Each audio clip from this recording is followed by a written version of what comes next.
Salam sejahtera, terima kasih karena bersama dengan saya di Nazilin Unity Channel. Akhirnya, SPRM umum keputusan sebenar membabitkan video rasuah adun Sabah.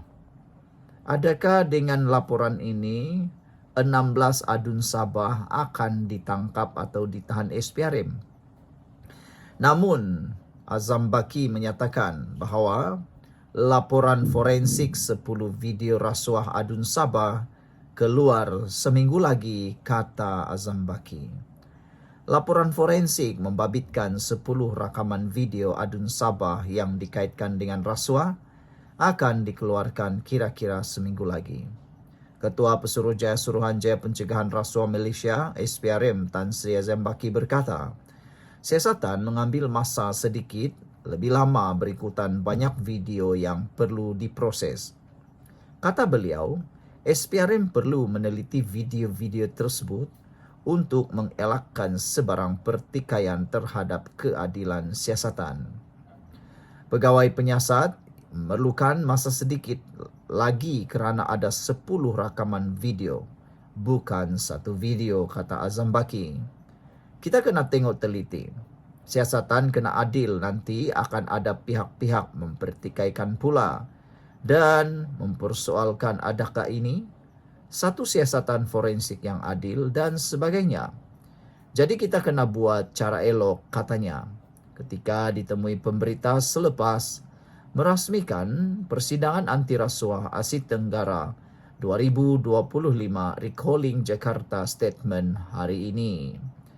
Sebelum ini, Azam Baki memaklumkan 10 video yang dikemukakan kepada SPRM berhubung dakwaan rasuah melibatkan adun Sabah sedang dianalisis. Saudara, hari ini juga kita digemparkan dengan berita adun Sura mahu saman Dr. Zulkarnain kerana dakwa dia hina agung. Adun Sura Terengganu, Dr. Tengku Muhammad Fakhruddin berkata, beliau sedang membuat kajian untuk mengambil tindakan terhadap Peguam Perlembagaan Dr. Zulkarnain Luqman. Kata beliau, saya sedang mengambil langkah undang-undang terhadap Zulkarnain Luqman atas kenyataan liar dan bersangka buruk ini, kata adun berkenan, mengulas tulisan Dr. Zulkarnain yang menyifatkan kenyataannya sebagai menghina yang di-Pertuan Agong. Muhammad Fakhruddin menegaskan bahawa tuduhan yang mengaitkan beliau dengan perbuatan menghina yang di-Pertuan Agong adalah satu tuduhan yang sangat berat, tidak berasas, bersifat jahat dan berniat jahat. Peguam Zulkarnain Luqman secara terbuka telah membuat kenyataan yang memberi gambaran seolah-olah saya menghasut rakyat untuk mengurangkan kepercayaan kepada institusi Raja-Raja Melayu. Sedangkan kenyataan asal saya langsung tidak menyentuh apatah lagi menghina mana-mana raja atau institusi diraja, katanya. Tuduhan ini bukan sahaja mencemar reputasi saya sebagai wakil rakyat, malah cuba mencetuskan persepsi buruk yang berunsur fitnah terhadap saya secara pribadi dan politik, kata beliau lagi. Sebelum ini, Zulkarnain dalam tulisan yang kemudiannya dipetik Malaysia Kini berkata, analogi yang dibuat oleh adun dari PAS itu melalui tulisannya terlalu jauh melencong, berniat tidak baik kepada yang di-Pertuan Agong. Jika adun ini hendak bermusuh dengan DAP, itu dia punya pasal, kata beliau. Tetapi menyebarkan naratif songsang begini tidak perlu dibuat, katanya. Zulkarnain dalam tulisannya bertanya, adun ini sedar atau tidak Perlembagaan Malaysia ini mengenai kedudukan raja-raja. Adun ini sedar atau tidak kedudukan Melayu dan Perlembagaan Malaysia ini jauh lebih kuat daripada Perlembagaan Singapura. Dalam Perlembagaan Malaysia ini, kesemua jawatan penting dalam kerajaan seperti Perdana Menteri, Menteri, Ketua Polis, Panglima Tentera, Ketua Hakim, Peguam Negara dan banyak lagi jawatan penting, kerajaan semuanya perlu mendapat perkenan yang di-Pertuan Agong dan Majlis Raja-Raja. Katanya dalam Perlembagaan Singapura tiada peruntukan berkaitan yang di-Pertuan Agong atau Majlis Raja-Raja. Adun ini sedar atau tidak bahawa sebarang pelanggaran perlembagaan itu adalah suatu perkara yang serius dan boleh dikenakan tindakan undang-undang sama ada secara sivil atau jenayah. Tulisan adun ini adalah memperkecilkan kuasa dan kedaulatan yang di Pertuan Agong dan Majlis Raja-Raja, seolah-olah adun ini menganggap YDPA dan Majlis Raja-Raja ini boleh diperkotak-katikkan oleh kuasa politik. Tulisan sebegini adalah satu cenderung kepada perbuatan menghasut rakyat untuk mengurangkan kepercayaan rakyat kepada YDPA dan Majlis Raja-Raja. Adun ini sudah melampaui batas undang-undang dalam bersuara. Tindakan undang-undang patut dikenakan ke atas adun ini, kata Zulkarnain. Sekian untuk kali ini, jangan lupa tinggalkan komen Anda. Salam sejahtera, terima kasih karena bersama dengan saya di Nazilin Unity Channel. Sekali lagi, tiba-tiba Tun Mahathir tampil membuat satu kenyataan paling pelik di dunia, tapi paling hebat di dunia juga. Kalau dulu Mahathir kata Melayu mudah lupa, ada juga beberapa lagi kenyataan Mahathir yang turut membabitkan Melayu. Kali ini Tun Mahathir pula mendakwa Melayu akhirnya tinggal di pinggir hutan. Begitu melampaunya kenyataan Mahathir ini sehingga dia kata Melayu akhirnya tinggal di pinggir hutan.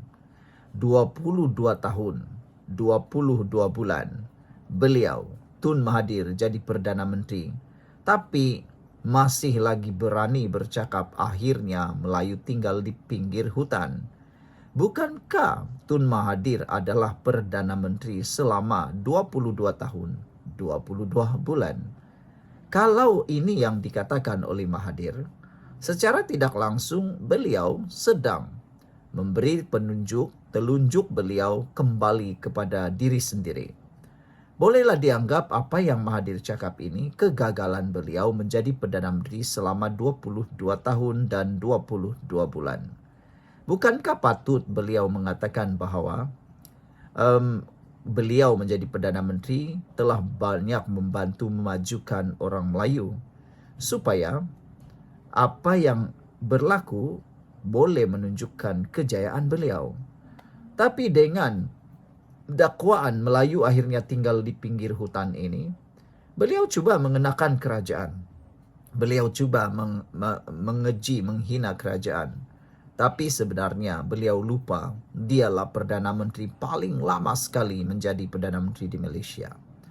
Tun Mahathir mempersoalkan makna kemerdekaan jika negara dimiliki orang lain dengan bangsa Melayu akhirnya akan tinggal di pinggir hutan. Bekas pengerusi Parti Pribumi Bersatu Malaysia Bersatu itu mendakwa tanah air ini bukan lagi milik orang Melayu. Wah, ini memang kenyataan yang betul-betul bersifat sangat-sangat tidak bertanggung jawab. Tak tahulah apa yang cuba nak disampaikan oleh Mahathir ini. Akhirnya orang Melayu akan tinggal di pinggir hutan. Tanah Melayu bukan lagi milik orang Melayu, kata Mahathir. Apa makna kemerdekaan jika negara dimiliki orang lain? Tulis mantan Perdana Menteri 2 kali itu menerusi hantaran di Facebook dan X pagi ini. Ini satu cubaan untuk meraih sokongan dan simpati daripada orang Melayu. Tapi Mahathir lupa dia patut sudah bersara kerana dia tak relevan lagi dalam dunia politik. Dia hanya boleh menggunakan isu-isu seperti ini berulang-ulang kali. Tapi dia lupa, zaman sekarang tidaklah seperti zaman di mana dia megah. Cakapnya orang percaya. Sekarang dia cakap saja ramai tak percaya. Mahathir yang bakal menjenjak usia 100 tahun pada 10 Julai nanti berkata, bangsa Melayu kehilangan 4 negeri kepada Thailand, Kepulauan Riau dan Singapura. Semenanjung yang tinggal dari Perlis ke Johor juga separuh telah dijual kepada orang lain. Proses penjualan tanah oleh orang Melayu akan diteruskan, ujar bekas pengerusi Parti Pejuang Tanah Air Pejuang itu lagi.